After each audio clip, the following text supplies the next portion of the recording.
Okay, so this is a tree that I've had sitting beside my desk for a while. Again, it was just, I looked out the window, the way the light was coming in, I wanted to paint it. And as I was painting, I was thinking this would be a great tutorial. This was probably, I don't know, 6 months ago. But when I, again, looked at some of your answers and it talked about how to add more interest to your paintings or more depth or feeling like you don't know if it needs more, I want us to paint a few versions of these trees, and I'm going to talk to you a little bit about like the stage they're at and why I left them there, so that we can paint a little bit more depth and interest to your pieces. I'm just going to go ahead and wipe off this palette, so I think I'll use this one for our painting session. So when you are looking at a piece and you're not happy with maybe, again, how it's looking, whether it feels flat or it's one-dimensional. So there really isn't variation here in terms of value. There isn't enough detail in these trees that I've painted here. They're very flat because there's really only one level of value in them. And again, not a lot of detail. This one here has a little bit more value in it, especially with an additional color. But if you remember the exercises again in Watercolors Made Simple, where I showed you how to work on your value ranges, you could use a single color and add a lot of life to your piece just by adding different ranges of depth to your painting. So starting, maybe we'll use this Payne's Gray. So starting from the lightest value, you want to include something within your middle range here. And then again, a little bit of a darker value within that same color or using a different color so that it starts to add some depth and dimension to your piece. So again, looking at my finished tree, it really is all about, I'm going to hold it up a little bit, having a little bit of your lighter values, so the lighter areas, if that's a little confusing to you, especially if you've just started Watercolors Made Simple, maybe you haven't gotten to that section.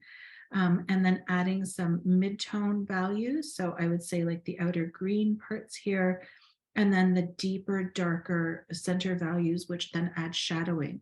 What that does is when you view the piece from afar, it adds depth so that your eye carries in. I'm going to go ahead and just add a spotlight.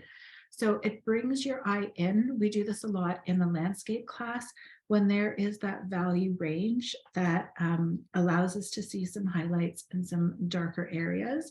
That's really what brings your piece to life, and I think will help when you're at a point where you're feeling a little bit stuck and you're not sure what to do to kind of bring it up to the level that you want to see it at. Okay, so we're going to do that together now. We're going to paint some more trees. So I'm going to have this to the side so that you can see it for reference. And I'm going to paint a little bit on the side here. You won't be able to see my palette, but I think the important part is that you're seeing the trees that we're painting. So I'm going to grab some olive green, put that on my palette. So let's all start by just creating a really thin line down the center. And I'm using, if you're using the Life by Design brushes, just a number 5. And again, use a brush size that is good for the space that you're working on. I feel like this is maybe an 8x8 size sketchbook. So if I were to use a fatter one, which I could switch to, the lines will be a little bit chunkier and larger. If you want to use a thinner one, you totally could. But when I'm working on trees, especially like this, I'm just, again, looking back and forth at my reference here. I like to switch even how my brush is held. So I may start from the center and work outwards and go in short bursts. And if you're not familiar with pine trees, maybe they're not in your local area. I don't think we have Australians on the call yet today. But go ahead and research them and take a look if you can in person and get to know how they grow, what they look like, and what their personality is like when you're looking at them. But what I'm trying to do is move even the way my arm is held. I'm actually going to go sideways a little bit too at my desk here and even change the position of my hand a little bit. This is just our first layer of value that we're adding to our tree. You can see it's much different than what it looks like here as a finished product. And I'm actually okay with that. I really want there to be even a nice range of value within my first layer here. I'm gonna go ahead and dip my brush into my water, not paint at all, because I do want a little bit more lighter value in here as well. Maybe even. So now what I can do is load up my brush, and I'm going to go work in through the center, because the center is where I'll have a little bit more shadowing. And there are even some parts of my painting that are still wet, and that paint is going to catch really nicely. And I can even start defining some areas within my tree. And look how instantly it's starting to come to life. There is interest in the composition now because I'm adding that second layer of value and creating more depth. So my eye goes inwards, mixed into my olive green. And again, I'm going to start working on maybe the trunk of the tree. So I want it to be a little bit darker in between some of the branches. And then I'm going to start to build it out a slight bit. So I'm using my brush to just paint it out a bit. And again, I'm going to leave this for now because I'm going to use sepia, but I just want to build out the bulk on one side and I want it to be shadowed on that one side. So by just adding a little bit of that Payne's gray, again, I'm looking at my reference. Maybe I'll even add a few darker, taller stems up here, and then just kind of working out, adding a little bit more, maybe even underneath. So underneath these branches, a little bit more shadowed because the sun can't get to them. And I'm going to build in that another layer of dimension by adding value. And again, you can move your brush around, just going in to that center part there.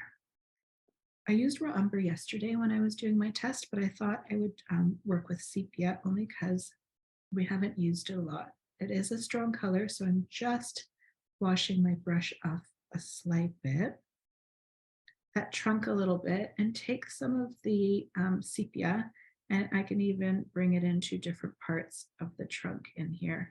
And I can even use it for, again, just some warmth within the tree where there's a little bit more room to add some shadowing. And because it is that nice warm brown, it will add some warmth to the tree, which I really like. And again, too, I like that it is shadowed on one side, which again adds a nice amount of depth. That's how you're going to achieve that.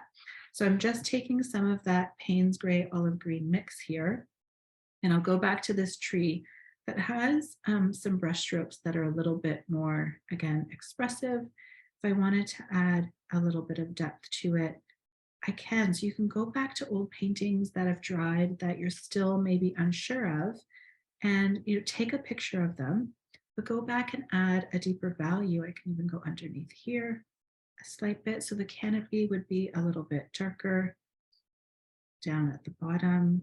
And I can even take some of that sepia and just draw in a little bit of shadow ever so slightly within this tree here. And you can see instantly, so one level of value darker, because I had olive green down already. Now it's the olive green mixed with Payne's gray. One value darker, and you can see how that tree has changed. And it really just took me a few brush strokes. Okay, that is one of the, I would say, probably the biggest tips if you are looking to create some more dimension in your pieces. So was that helpful with the color mixing as well as adding depth? Very specific techniques for watercolor that I think are important, especially if you are new, maybe you're just starting Watercolors Made Simple, but even if you're advancing, when you are feeling a little bit stuck, I'm just popping into Facebook to see if there's any questions here.